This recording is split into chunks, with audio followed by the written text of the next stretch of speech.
एक बार की बात है, एक गांव में एक बूढ़ा आदमी रहता था। वह बूढ़ा आदमी अपने बेटे से बहुत परेशान था, क्योंकि उसका बेटा बहुत ही नालायक था, कामचोर था। वह कोई काम नहीं करता था और बस गांव में इधर से उधर घूमा करता था। तो एक दिन उस बूढ़े आदमी ने अपने बेटे को सबक सिखाने का सोचा। उसने अपने बेटे को अपने पास बुलाया और उससे कहा कि बेटा, घर के अंदर अलमारी में एक घड़ी रखी हुई है, तुम उसे निकाल कर लाओ। लड़का घर के अंदर गया और उस घड़ी को बाहर निकाल कर लाया।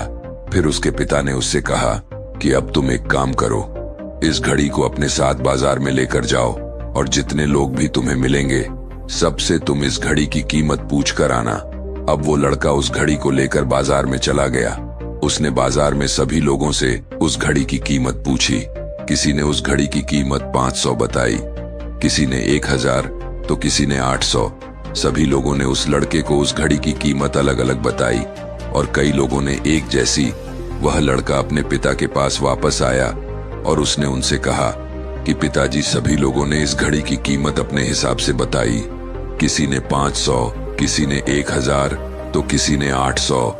अब उस बूढ़े आदमी ने अपने बेटे से कहा कि बेटा, ठीक है, घड़ी को तुम अलमारी में रख दो और जाओ। अब अगले दिन फिर से उस बूढ़े आदमी ने अपने बेटे को अपने पास बुलाया और उसे फिर से अलमारी से घड़ी लाने को कहा। लड़का फिर जाता है और अलमारी से घड़ी निकाल कर लाता है।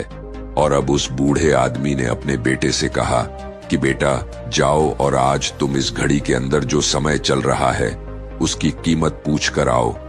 लड़के को समझ नहीं आ रहा था कि उसके पिताजी उससे क्या करवाना चाह रहे हैं। वह दुखी मन से फिर से घड़ी को लेकर बाजार में चला जाता है और सभी लोगों से उस घड़ी के अंदर जो समय चल रहा था उसकी कीमत पूछता है। लोगों को लगता है कि इस लड़के की मानसिक स्थिति ठीक नहीं है। कल यह घड़ी की कीमत पूछने आया था और आज समय की। बहुत से लोगों ने उसे भगा दिया और कुछ लोग उस पर हंसने लगे। अब लड़का परेशान हो जाता है और सोचता है कि यह मेरे साथ क्या हो रहा है। तभी वह आखिरी बार एक बूढ़े आदमी की दुकान पर जाता है। वह बूढ़ा आदमी बहुत व्यस्त था। वह लड़के का सवाल सुनते ही समझ गया कि लड़का उससे क्या पूछना चाह रहा है। उस बूढ़े आदमी ने अपना कुछ समय निकालकर लड़के से कहा, बेटा, यह जो समय है ना, जिसकी तुम कीमत पूछ रहे हो, इसकी कोई कीमत नहीं लगा सकता है। तुम करोड़ों रुपए देकर भी अपने जिंदगी का 1 सेकंड वापस नहीं ला सकते हो। इसीलिए इस टाइम का सही उपयोग करो। टाइम की एक अच्छी बात है और एक बुरी बात है। बुरी बात यह है कि टाइम गुजर जाता है और अच्छी बात यह है कि तुम उसे किन चीजों में गुजारते हो ये तुम्हारे हाथ में होता है।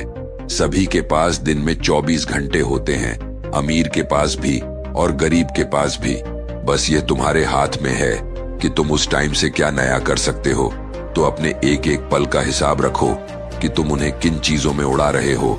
उस बूढ़े आदमी की बात सुनकर उस लड़के की आंखें खुल सी गईं, मानो उसमें एक बड़ा बदलाव सा आ गया हो। और फिर वह अपने पिताजी के पास उस घड़ी को लेकर गया और उन्हें सारी बात बताई। और उस दिन के बाद से उस लड़के की जिंदगी बदल गई। दोस्तों कहते हैं कि टाइम सबके लिए फ्री है, लेकिन वह प्राइसलेस है, वह कीमती है। तुम उसे खरीद नहीं सकते, लेकिन तुम उसे इस्तेमाल कर सकते हो। तुम उसे रख नहीं सकते हो, लेकिन तुम उसे स्पेंड कर सकते हो। और अगर एक बार तुम इसे गवा देते हो तो तुम इसे कभी भी वापस नहीं पा सकते हो। तो अपने टाइम का सही उपयोग करो। और अगर आप इस कहानी को और भी लोगों तक पहुंचाना चाहते हो तो इस वीडियो को लाइक करें, ताकि YouTube इस वीडियो को और भी लोगों तक पहुंचाए। और अगर कहानी अच्छी लगी हो तो हमारे चैनल को सब्सक्राइब जरूर करिए। मिलता हूं मैं अगली बार इसी तरह की कहानी के साथ। तब तक के लिए धन्यवाद और नमो बुद्धाय।